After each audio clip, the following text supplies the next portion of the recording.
Salut à tous, on se retrouve aujourd'hui pour parler du Paris Saint-Germain ce mercredi 10 avril. On commence tout d'abord avec le programme du PSG pour cette semaine. Et aujourd'hui, on est mercredi et c'est jour de match, c'est jour de Ligue des Champions, c'est jour J. Le Paris Saint-Germain affronte ce soir au Parc des Princes l'équipe du FC Barcelone pour une place. Enfin, il y a le match retour aussi, mais voilà, pour une place, pour se qualifier pour les demi-finales de la Ligue des Champions. Donc c'est le jour J, on va parler beaucoup bien sûr de cette rencontre. Et les unes aujourd'hui, par exemple l'équipe, sortir le grand jeu. Donc dans un choc entre artistes de très haut niveau, le PSG va tenter de prendre dès ce soir une option sur la qualification pour les demi-finales. N'oubliez pas que dès mardi prochain, dans 6 jours, les gars, ça sera le match retour du côté de Barcelone. Et une, par exemple, du journal Le Parisien, on y croit. Avant, bien sûr, ce PSG FC Barcelone. Et on commence tout d'abord avec la conférence de presse de Luis Enrique. Elle a eu lieu hier. On va revenir sur ce qu'il a pu dire, bien sûr, le coach espagnol qui connaît très bien, bien sûr, l'adversaire ce soir, vu qu'il a joué au Barça. Il a coaché au Barça, il a même gagné la Ligue des Champions 2015 avec le FC Barcelone. Donc, qu'est-ce qu'il pense de cette rencontre? Je pense tout d'abord que le groupe est dans un très bon état d'esprit. On joue cette éliminatoire dans une très bonne période. N'oubliez pas que le PSG reste invaincu sur les 27 derniers matchs depuis le 7 novembre. Dernier, le PSG n'a pas goûté la défaite. On espère bien sûr que ça continuera ce soir.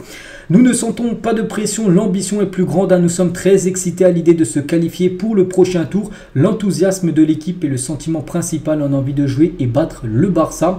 Premièrement, je ne connais pas Xavi en tant qu'entraîneur. Il le connaît en tant que coéquipier seulement, voilà, comme coéquipier. Je connais très bien le club et les joueurs, mais je ne sais pas si cela constitue un avantage au niveau émotionnel. C'est une grande expérience, mais je me sens prêt.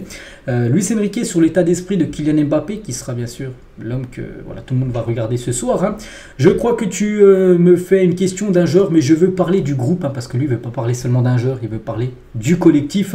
Nous sommes dans une bonne situation, un bon état d'esprit, on aborde ce quart dans un très bon moment sur l'équipe. Luis Enrique a pris sa décision pour remplacer Hakimi, j'ai pris ma décision et je vous la dirai demain, enfin vous la verrez demain, qui il utilisera en tant que défenseur droit pour remplacer Hakimi, qui est, n'oubliez pas, suspendu pour le match de ce soir. Nuno Mendes, responsabilité davantage sans Hakimi, il a dit il faut utiliser les options qu'on a, tout est possible. Quand il manque un joueur, j'essaie de le voir d'une façon positive, de savoir par qui le remplacer. Luis Enrique.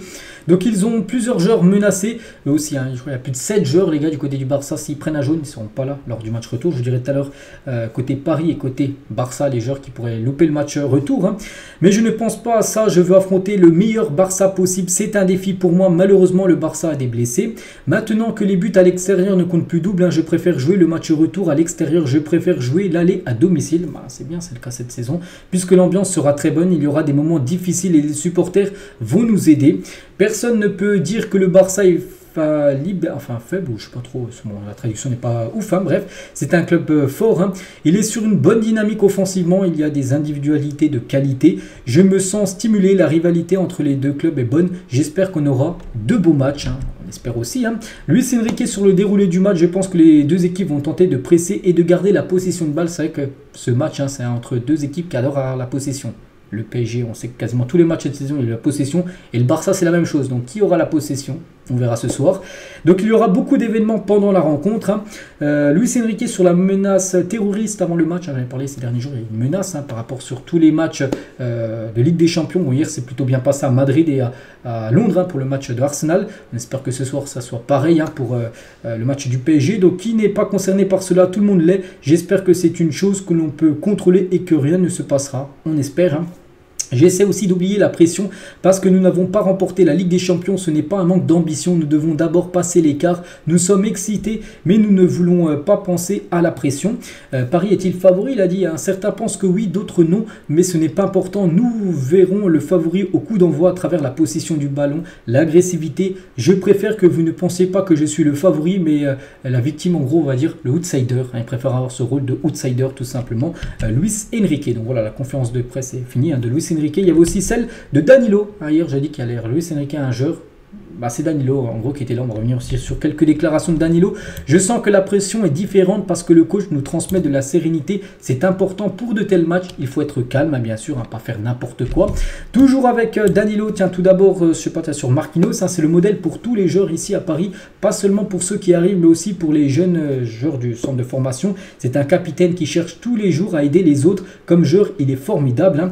Danilo, tiens, sur les risques d'attaque terroriste aussi, il y a une question par rapport à ça. La sécurité est toujours importante. évidemment pas que pour les joueurs, hein, c'est important, mais nous devons nous concentrer sur le football. Des gens s'occupent de la sécurité, on en reparlera tout à l'heure un peu par rapport à ça.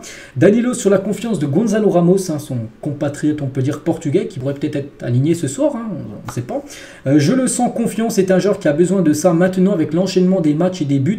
Il monte en puissance, en confiance, hein. Cela se sent lors de chacun de ces matchs, hein. Toujours avec Danilo, je pense qu'en quart de finale, il n'y a pas de favori. Le PSG et le Barça sont deux équipes costauds au niveau mondial, hein. Avec 5 Ligues des Champions, on pourrait dire que le Barça est favori, mais à ce stade, ça ne compte pas. Voilà, en gros, il n'y a pas de favori. C'est du 50-50, on peut dire, cette rencontre, d'après Danilo, hein. Donc Danilo excité à l'idée de jouer contre le Barça, il a dit il y a beaucoup de transferts, de matchs joués face au Barça, cela donne un peu d'excitation, c'est une rencontre spéciale, les deux clubs ont un niveau mondial, personne ne veut perdre, hein.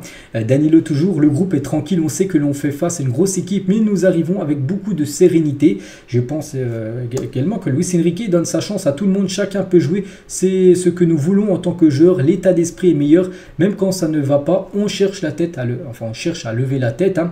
Et toujours avec lui, pour moi l'objectif est d'être dans une équipe de haut niveau, de jouer la Ligue des Champions. Il y a 10 ans, je n'imaginais pas être ici. Il évoluait il y a 10 ans dans une équipe de division néerlandaise. Donc lui, son objectif, c'était de jouer dans un grand club et il y est maintenant. Il a dit, je vis mon parcours de manière passionnée. Donc voilà tout ce qu'il y a à dire, bien sûr, sur Danilo. Et du coup, on revient, nous, sur le match, hein, bien sûr. Bon, on parlait déjà du match, mais maintenant sur la compo, les gars, que pourrait aligner ce soir Luis Enrique. Donc voilà le 11, normalement, d'après RMC Sport. Après, ça peut beaucoup bouger. Il y a, des fois, on peut voir un joueur ou un autre joueur. Donc déjà, Donnarumma, bon, ça c'est sûr. Nuno Mendes, ça c'est sûr. Hernandez ou... Hernandez titulaire en défense centrale, Beraldo ou Danilo. Danilo est en conférence de presse. Après, c'est pas qu'il est en conférence de presse que le joueur est sûr d'être titulaire. Ça se peut qu'il soit remplaçant. On verra. Ça peut être Beraldo ou Danilo. Et Marquinhos devrait être le défenseur droit, hein, ce soir. Voilà, pour remplacer, Hakimi. Donc, milieu de terrain, bon, ça c'est quasiment sûr. Vitinha, Fabien Ruiz, les deux là, c'est quasiment sûr. Et Zeremri, quasiment sûr, à part s'il joue défenseur droit. Bon, on pense qu'il sera milieu de terrain. Et devant, les gars, Mbappé pourrait jouer numéro 9 au lieu du poste de ligne gauche. Dembélé à droite. Et ce serait soit Kanguini ou Ramos. Bon, après, si c'est Ramos, les gars, Ramos serait dans l'axe. Mbappé serait ailier gauche, hein, vous m'avez compris. Donc, voilà. Il y a quasiment sur 9 joueurs, on les sait déjà titulaires. Il y a seulement. Là, une petite question sur le poste d'ailier gauche et au poste de défenseur central, ou peut-être aussi poste de défenseur droit. Donc voilà. Concernant bien sûr cette rencontre, les compos, donc là c'est RMC, Paris, le journal Le Parisien. Voilà, on peut voir aussi la compo côté FC Barcelone. Bon, je ne vais pas citer tous les joueurs, c'est quasiment la même compo que j'ai montré avant. Et côté journal de l'équipe aussi, la compo qu'ils alignent avec Kanguini, Dembélé et Mbappé devant. Donc ils mettent bien Marquinhos, un défenseur droit. Et côté espagnol, hein, donc les médias espagnols, donc on peut voir aussi la compo aussi qu'ils mettent. Hein. Donc voilà, c'est quasiment la même compo que j'ai montré. On peut voir aussi côté FC Barcelone, hein, que Lamine Yamal, Lewandowski et Rafinha devraient être les 3 attaquants. Donc du côté du Barça, Christensen, Gundogan, De Jong milieu de terrain. Koundé serait le défenseur droit, Araujo, Cubarsí, Cancelo et Ter Stegen au but. Voilà, donc de grandes chances que les compos, là, que vous voyez là sur l'image, hein, ça soit les 2 11 de départ. L'arbitre du match, j'en ai déjà parlé avant-hier, je le redis, peut-être pour ceux qui n'ont pas suivi l'épisode lundi, ce sera Anthony Taylor, les gars, c'est un arbitre anglais, un arbitre souvent qui dirige les grands matchs de Première Ligue. Donc 6 fois il a arbitré, on peut dire, le PSG, 5 victoires, un match nul. Donc le match nul, c'était contre le Barça, lors du 1 partout il y a 2 ans. Donc sinon il y a eu beaucoup de victoires, on espère que cette série continue, hein, ce soir avec cet arbitre. Les joueurs sous la menace d'un match de suspension, Dembélé, attention, si Dembélé prend un jaune ce soir, ce serait une catastrophe de ne pas l'avoir pour le retour. Il le sait, c'est à lui d'être tranquille, hein. Ugarte, Lucas Hernandez et Skriniar, voilà les 4 joueurs, les gars. S'ils prennent un jaune, ceux-là, ils ne seront pas là pour le match retour. Et concernant le Barça, ils ont pas mal de joueurs, ils en ont 7 de joueurs, hein, avec Lamine Yamal, Torres, Félix, De Jong, Roberto, Christensen, Araujo. Donc vous verrez, ce soir, c'est un qui prend un jaune parmi ceux-là, donc il ne sera pas là pour le match retour mardi prochain.